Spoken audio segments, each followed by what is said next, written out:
Amen. Good singing this morning. Have a seat. If sometimes it's easy to sing about trusting in God. Sometimes it's harder to live and trusting Him. I hope that is your testimony. If you will, join me in Esther chapter 3 this morning, and we're going to continue to discover ways that God is at work in our lives, sometimes even when we can't see it. You know, sometimes God works in ways that everyone can see and everyone can understand. Even if they don't believe it, they have to say, okay, something bigger is at work here. But then there's sometimes that God is working behind the scenes, and that's really what He's doing in the book of Esther. If you haven't been with us in Esther chapter 1, the king, Ahasuerus, king of Persia, gets really angry at his wife, the queen, because she won't do what he wants her to do. And so he banishes her. He gets rid of her. And now there's an opening for queen. In chapter 2, he has a glorified competition to see who can please him the most to become queen of Persia. And in the midst of a horrific chapter, ultimately what we find is that God elevates one of His children to this position of prominence, and it's really going to play a part in delivering all of His children throughout the book of Esther. But in Esther chapter 3, we're going to see that God is at work even when we suffer for doing what's right. Have you ever been confused when you've chosen obedience to God or even morality over sin, and it seems like you run into more trouble than you do triumph? I mean, maybe you find yourself asking, God, I did what was right, so why are you letting this bad thing happen to me? Or maybe the question's a little bit different. Maybe like some people, you're keeping a score balance in your head. God, I did this one good thing, so you owe me something good because I did this one good thing. You know, that's the way the world thinks. Good behavior should produce positive results. Bad behavior should produce negative results. Of course, if you've been around for a while, or maybe you haven't been around for a while, but you've been paying attention, you realize that's not really the way the world works. At the onset, I want to highlight something just kind of up front. We're going to circle back around to it at the end, but it's a really important biblical truth. God owes you nothing except wrath. Romans chapter 3 verse 23 reminds us that all have sinned and fallen short of God's glory. That's all of you, that's me, that's everybody in this city, everybody in this state, nation, around the world. Nobody is immune to the fact that all have sinned. And Romans 6:23 reminds us that the wages of sin is death. As sinners, the only thing that we have earned is death. Now, I'm glad that Romans chapter 6, verse 23 doesn't end with the first half of the verse. Second half of the verse is, but the free gift of God is eternal life in Christ Jesus our Lord. So I want you to kind of keep up with this idea. You've earned death, but God offers life, not because He owes it to you, but because He loves you. So don't get it twisted. You don't want a balance sheet. You want God's grace. And that means that sometimes you will suffer even when you do what's right. When I was a senior in high school, I took a physics class. I actually enjoyed the class. I did pretty well in it. But the class grades consisted of 10 100-point tests. That was it. There were no homework grades. There was no classwork grades. There were no experiments. There were no projects. There was no extra credit. There were just 10 tests. And in the middle of the class, we'd taken, 4 or 5 tests. We were taking one of those tests, and it was a little bit out of the ordinary because most of the time the physics class met in the science lab. But on this particular day, the anatomy and physiology class was dissecting some animal. So they were in the science lab, and we were in their normal classroom. And I was sitting in the front row of the desks, in the desk to the immediate right of the teacher's desk. And so I'm taking the test, and I'm feeling pretty confident about it. I'd studied for it, knew most of the questions and the answers, and I'm going through there and answering it, and I finished the test, satisfied that I'd done well, took the test, I turned it over, put my pencil on the test, kind of sat back in my chair and took a deep breath, sort of relaxing from taking the test. And about that moment, I heard my classmate sitting behind me whisper something.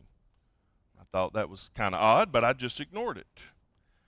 And yet she whispered something again. And as I tried to pay attention to what she was whispering, I could hear her saying, "What's the answer to number 7?"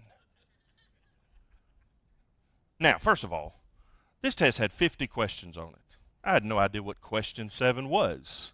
But I certainly wasn't going to turn my test back over and go down through there and look at it. And besides, I'm sitting to the immediate right of the teacher. And so I just ignored her. And I laid my head down on my desk, and I just waited for the time to elapse for the test to be over with. And eventually it did. We turned our tests in, and there were a few other things we had to do in the class, and then ultimately it was time to go, and I started gathering my things. And about that time, the teacher came over and called me and my classmate out into the hall. And I thought, this doesn't seem good, but maybe she's going to reward me for being an upstanding citizen. But what she said was, okay, so I was observing everything that happened during the test, and I saw the two of you cheating. And I just want you to know I'm very disappointed in you. And both of you will be receiving zeros on this test. She thought she was disappointed. Okay, I studied for this test. Come to find out, I actually made a 100 on the test. And just so we are clear, would you like to know what my classmate made? A 5. F-I-V-E, 5. So if we are cheating, we're not doing a very good job of it. I begged. I pleaded. And she basically was like, yeah, sorry. So my father went up there to talk to me, to the teacher, to the principal. But the principal backed the teacher's decision. We made every appeal we could possibly make in order for us to try to get this overturned. But no matter how high we took it, ultimately, I just had to take my 0. And I wasn't happy about it. This wasn't something that I was really excited about doing. But I studied for the rest of the test. I managed to make 100 on all 9 of those tests, squeak out of that class with an A, a 90. But I never forgot that feeling of being punished for doing what was right. Maybe you found yourself in that situation too. You've done the right thing, even in the right way, maybe even for the right reason, and yet you seem to suffer consequences from it. We've probably all experienced on one level or another in our life. Well, as we turn to Esther chapter 3, Esther and Mordecai may have felt a little bit confused about their situation as well.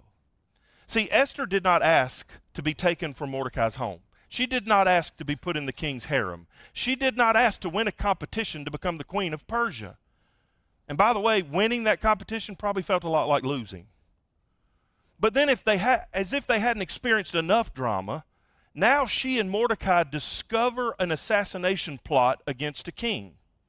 They share that information with the king, and they save the king's life. I want to remind you of this situation. It's at the end of chapter 2, just a few verses. Verse 21 says, "In those days, as Mordecai was sitting at the king's gate, Bigthan and Teresh, 2 of the king's eunuchs who guarded the threshold, became angry and sought to lay hands on King Ahasuerus. As this came to the knowledge of Mordecai, he told it to Queen Esther. Esther told to the king in the name of Mordecai. When the affair was investigated and found to be so, the men were both hanged on the gallows. And it was recorded in the book of the Chronicles in the presence of the king." Now here's the ironic part. That's the way that chapter 2 ends. I want you to notice how chapter 3 begins. Instead of Mordecai being rewarded and being elevated to a position of prominence, the king elevates a man by the name of Haman. In verse 1, it says, after these things, after the things that we just heard, after those things happened, King Ahasuerus promoted Haman, the Agagite, son of Hammedatha, and advanced him and set his throne above all the officials who were with him. And all the king's servants who were at the king's gate bowed down and paid homage to Haman, for the king had so commanded concerning him. But Mordecai did not bow down or pay homage. Then the king's servants who were at the king's gate said to Mordecai, "Why do you transgress the king's command?"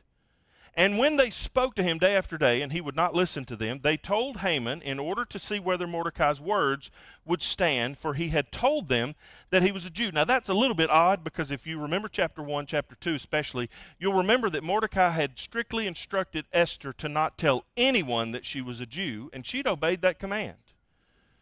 She had concealed her identity, her heritage, as a child of God and as a Jew in order to preserve her safety, because that's what Mordecai said. And now apparently at the drop of a hat, he don't have a problem telling everybody he's a Jew. So that's a little bit weird. But here's what we do know, apparently. Mordecai was obviously not a big fan of Haman. Now by the end of chapter 3, you're not going to be a big fan of Haman either. But at this point, we don't know why he didn't like him. Here's what we do know. Mordecai went out of his way to save the king. Can I just also say probably a king he really didn't want to save? This was not an honorable man. This was an evil ruler. But for whatever reason, he did it anyway. And his reward was that the kingdom was handed over to someone who ultimately would try to have him and all of his people killed. Landon Dowden, in his book Exalting Jesus in Esther, said that though Esther and Mordecai delivered Ahasuerus from death, he practically delivered them over to death, even though he did so naively. And here's the reality that we find from Exodus chapter 3 in all of our lives. In this passage of Scripture, it's the main idea. Sometimes we do what's right, and we still find ourselves in circumstances that seem unjust. But no matter what happens, we can always trust that God is working for his glory and for our good. And that's what we see in the book of Esther. It's not going to show up in chapter 3, but it's what he's doing the whole time. So how should we respond in the middle of painful or difficult circumstances, in light of the truth that God is always working? Well, here's how you should respond. Seek after God's rewards. Now, when someone saves your life, you tend to remember it. And usually, you express your gratitude. Thanks for saving my life. Like, I'd be dead if it weren't for you. So I just want to take a moment and appreciate the fact that you saved my life. But for Mordecai, life-saving intervention got him simply a notation. No parade, no party, no promotion. As a matter of fact, the key promotion actually went to someone other than the hero. Now, for you in here, for me, for those watching online, why do you do what you do? Do you do it because you want to be rewarded? Do you do it because you want recognition? Or do you do it because it's the right thing to do? See, we've been conditioned from birth for instant gratification, for reward. I mean, watch a toddler who does something funny. If everyone in the room laughs, then he or she will repeat that same thing 700 times to get that same response. I continue to be amazed at how often my children want to be rewarded for taking care of just basic hygiene, like bathing or brushing their teeth, okay? Hey, Dad, I brushed my teeth. I flossed my teeth. Can we stay up late and watch a movie? What does that have to do with anything? I cleaned my room. Can't we go to Disney World? You know what? How about we feed you, we clothe you, and we put a roof over your head, and we call it a day? That's an interesting thought, Dad, but no, we choose Disney World. Sometimes doing the right thing is not about reward. It's not about recognition. Because if we shift to that mindset, then we will eventually move to doing what's right because it's inspected, not because it's expected. Hey, you know what? I'll do it if somebody's keeping up with it, and I'm going to get something out of it. But if nobody's keeping up with it, if it's not going to be inspected, then I'm not just going to do what you expect me to do. I'll do what I want to do. See, as a believer in a fallen, corrupt world, you shouldn't be surprised if no one thanks you for being a Christian. As a matter of fact, it may even irritate them. But that shouldn't prevent you from doing what's right and trying to be righteous in the eyes of God. Here's the interesting thing about this passage of Scripture, and sometimes we sort of miss this. There's no real good guy. Both Haman and Mordecai remind us, do not seek after honor. That was the problem in this situation. You shouldn't be all about your honor, but you also shouldn't be about withholding honor from others. Verse 2 says, and all the king's servants who were at the king's gate bowed down and paid homage to Haman, for the king had so commanded concerning him. But Mordecai did not bow down or pay homage. Now, we're not told what fueled Mordecai's rebellion. We don't know. There's a certain number of things that it could have been. It could have been because he felt slighted. I saved the king's life. Why does Haman get the reward? That could have been it. We're not told that, but it could have been. It could have been because he knew Haman. He knew his reputation, that he was an evil, hateful man. Maybe that was it. It could have been because he wanted to avoid idolatry. I mean, maybe that's why he told everyone that he was a Jew. But here's the problem. We're not told in this chapter that he was required to bow down and worship Haman, only that he was expected to honor him because of the new position of highest ranking official in the kingdom. Now here's the problem. You've heard two wrongs don't make a right. Well, in this situation, two wrongs take things from bad to really bad. It's another great reminder for us, not just simply that we shouldn't seek after honor, but do not seek after revenge, because that's exactly what Haman's going to do. Verse 5 says, and when Haman saw that Mordecai did not bow down or pay homage to him, Haman was filled with fury. But he disdained to lay hands on Mordecai alone. That sounds like he refrained from laying hands on Mordecai alone, but that's not what that means at all. Notice the next part. So as they had made known to him the people of Mordecai, Haman sought to destroy all the Jews, the people of Mordecai, throughout the whole kingdom of Ahasuerus. Haman was full of rage, not reason. He was not being logical about this at all. See, a wise man might have understood Mordecai's feelings. I get where you're coming from, Mordecai. A wise man might have gone to Mordecai and said, hey, let's work through this together. But Haman was not a wise man. Instead of trying to resolve this matter calmly, he decided that the only logical resolution was the total genocide of the Jewish people. Now, I'm not sure how you connect those dots. But more than likely, as an Agagite, which means he was a descendant of Agag, the king of the Amalekites, he already hated the Jews. Just from an ancestry standpoint, they were enemies. And it's really probably easy for us to take a step back, point the finger at Mordecai or Haman here. But I want to take a moment for you to reflect on a couple questions. How often, like Haman, do you seek your own honor? And when people don't give it to you, you're furious. Rage within you because they don't recognize how great you are.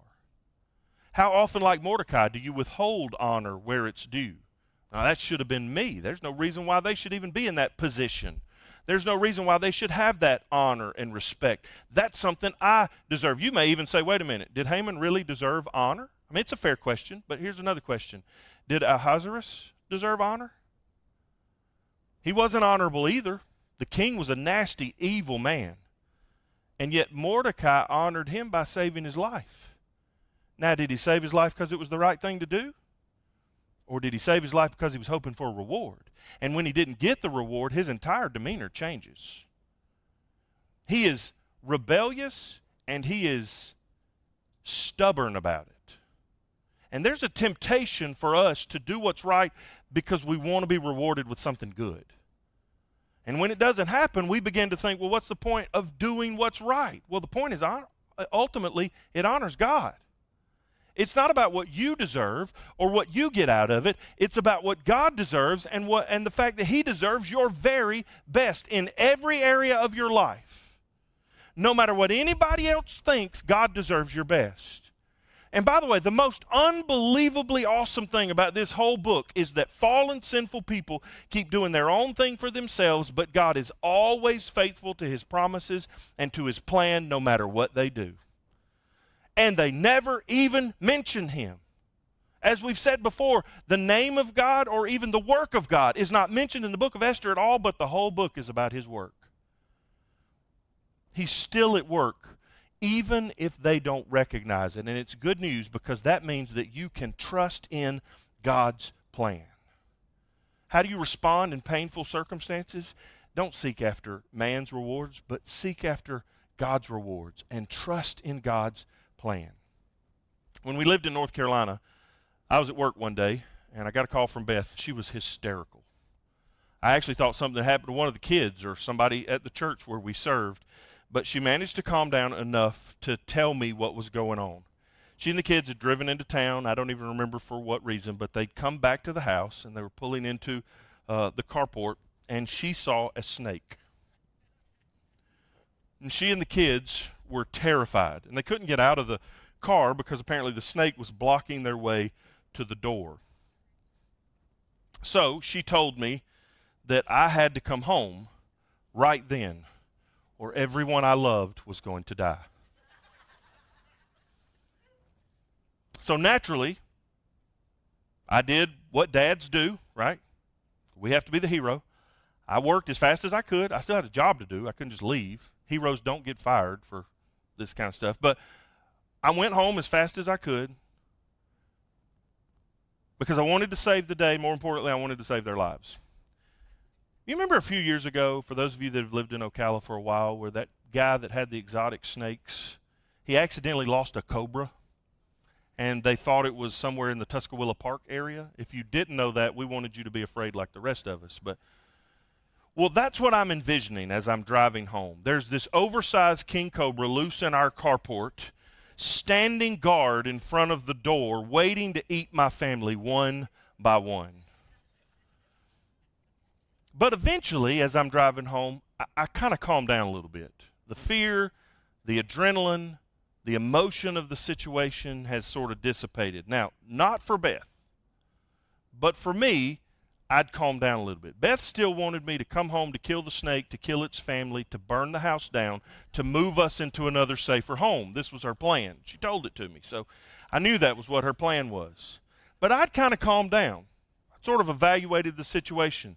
I wanted to take a step back and figure out what needed to be done. So when I got there, as I had calmed down, this is what I did. I walked over, picked up the little 18-inch green grass snake that was actually on the wall, nowhere near the door, and I walked it across the street, over into the churchyard, across the next street, into the woods, and I let it go.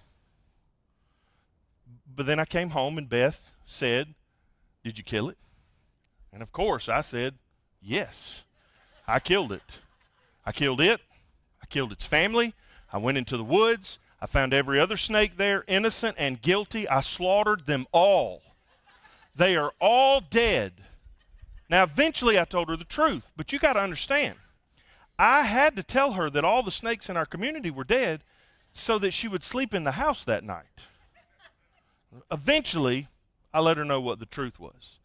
Now, here's the thing. You would have thought that Haman might calm down a little bit, that after thinking his plan through, he might come to the conclusion that the genocide of all the Jewish people was a bridge too far in his efforts to receive honor from Mordecai, one guy. But in this particular case, calmer heads did not prevail. Verse 7 says, "In the first month, which is the month of Nisan, in the 12th year of King Ahasuerus, they cast that is, they cast lots before Haman day after day, and they cast it month after month till the 12th month, which is the month of Adar." That may seem like a weird verse, but what it really means is they're trying to figure out what day, what time they're going to carry out this slaughter of the Jewish people. Verse 8 says, "Then Haman said to King Ahasuerus, there is a certain people scattered abroad and dispersed amongst the people in all the provinces of your kingdom. Their laws are different from those of every other people, and they do not keep the king's laws." These were all lies, by the way. "So that it is not to the king's profit to tolerate them." So clearly, he has not given up on his plan. The highest ranking official in the kingdom wanted all of the Jews destroyed. That's a pretty hopeless situation. I mean, at this point in the story, there's no way for them to escape what's coming. And maybe at this point in your life, you feel like there's no escape as well. You feel hopelessly, helplessly destined for failure, for suffering. The circumstances that surround you are overwhelming. And here's what we're being pointed to in these verses in the book of Esther. Remember that God controls everything. Even when it seems like everything's out of control, God is in control.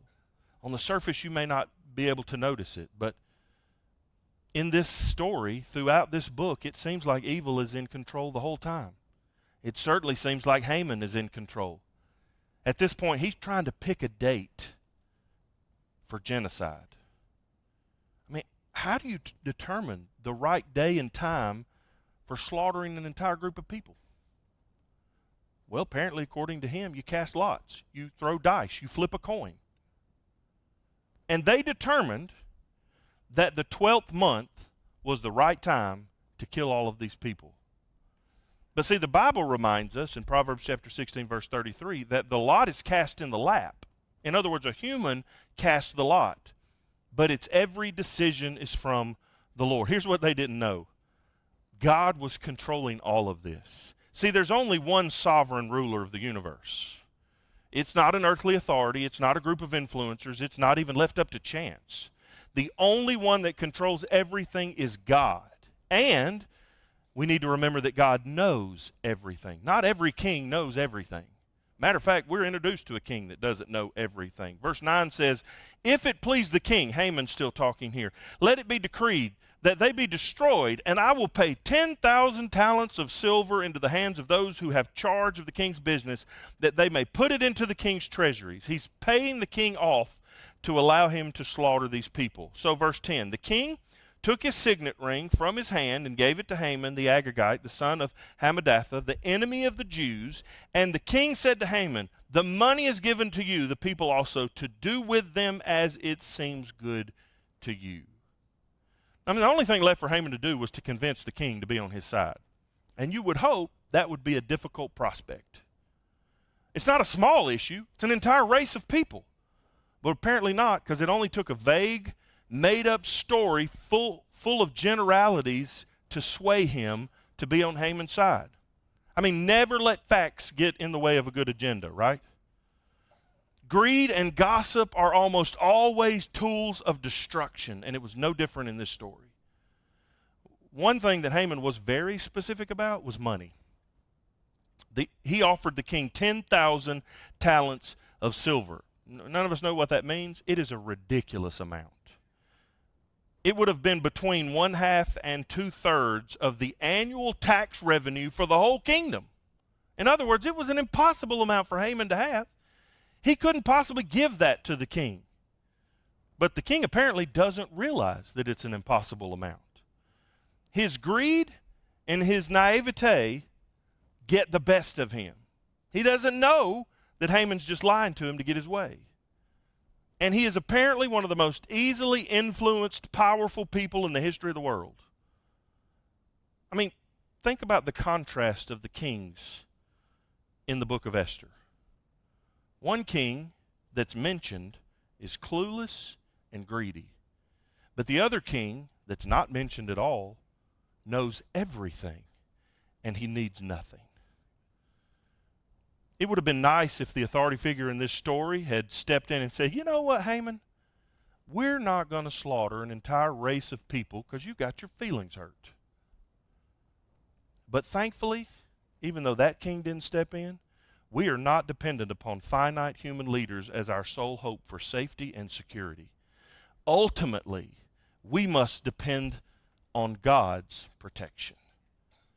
And even though they never bring him up, he's the one protecting them as well. Verse 12 says, then the king's scribes were summoned on the 13th day of the first month, and an edict, according to all that Haman had commanded, was written to the king's satraps and to the governors over the provinces and to the officials of all the people. To every province in his own script and every people in its own language, it was written in the name of King Ahasuerus and sealed with the king's signet ring.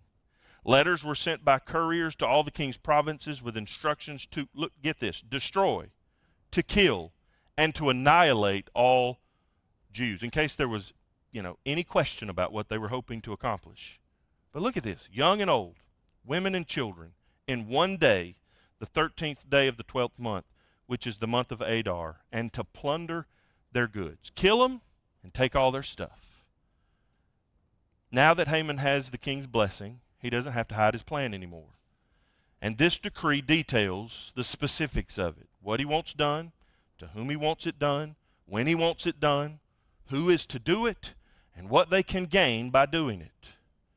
Now remember, all this started because Mordecai refused to give him honor. And can I just say, just again as a reminder, your actions really do affect others. This nonsense that you can do what you want to and it only affects you and it doesn't have anything to do with anybody else is totally of the world, and it's a lie. Every action that you have has a ripple effect to those around you. Some of those ripple effects are good, some of them are bad, but it affects other people. You can't pretend like it doesn't. And in this particular case, the ripple effects from Mordecai lead to possibly one of the greatest escalations of revenge ever recorded. But there are two things that I want to focus on as we end this chapter together. First of all, no matter what happens, no matter how hopeless you may feel on certain days, remember that you need to reflect on God's past deliverance. Some things that help you to face the uncertainty of tomorrow is remembering what God did yesterday. Look at verse 12. Then the king's scribes were summoned on the 13th day of the first month. That doesn't mean anything to us, but that day on the calendar was the day before Passover. Each year, God's people used this time to remember how God had rescued their forefathers from Egypt and from Pharaoh in Exodus. They used it as a time to celebrate God's deliverance of them out of captivity and into the promised land. Do you think it's a coincidence that this edict went out on the day before they were going to celebrate God delivering them in another hopeless situation? Now, some might view this edict as a sign that God had fully and finally abandoned them, that he was tired of their rebellion and he had forgotten them. But others would remember what he'd done in the past and cry out to him again. God, our death has been decreed, and we need your deliverance once again. You were able back then, and we know you are able today. Here's a question for you. How would you respond? How do you respond in the midst of difficult circumstances? Do you respond with despair and defeat, or do you respond with remembrance of past deliverance? If God has delivered you in the past, he can still deliver you in the future. There is nothing too big for our God. You can rely on God's future provisions. Verse 14 says, a copy of the document was to be issued as a decree in every province by proclamation to all the peoples to be ready for that day. Get ready for the day that is to come. Verse 15 says, the couriers went out hurriedly by order of the king, and the decree was issued in Susa, the citadel, the capital city. Look at this. And the king and Haman sat down to drink. Hey, they'd taken care of their plan, right? Money was rolling into the treasuries, king thought. But the city of Susa was thrown into confusion, I bet. I mean, this was a weird decree. Notice the timing of the events. The decree went out on the 13th day of the first month, to be carried out on the 13th day of the 12th month. 11 months waiting to die. Think about the terror of knowing the day of your death. And satisfied with his plan, Haman and Ahasuerus sit down and have a drink together, while the city goes crazy and the hearts of the Jews sink in their chest. Maybe you've been there. It's one thing to find out that you're cancer-free after months, if not years, of treatment. But what about the day you learned of your diagnosis? What does the future hold? It's one thing to finally get your dream job. But what about the day you found out that your previous job, that position wasn't needed, or you weren't needed any longer? How am I supposed to provide for my family? It's tempting for us to look at our circumstances and try to explain it through the lens of success from this world's perspective, when all the while behind the scenes, God has never stopped working. He has never lost sight of you.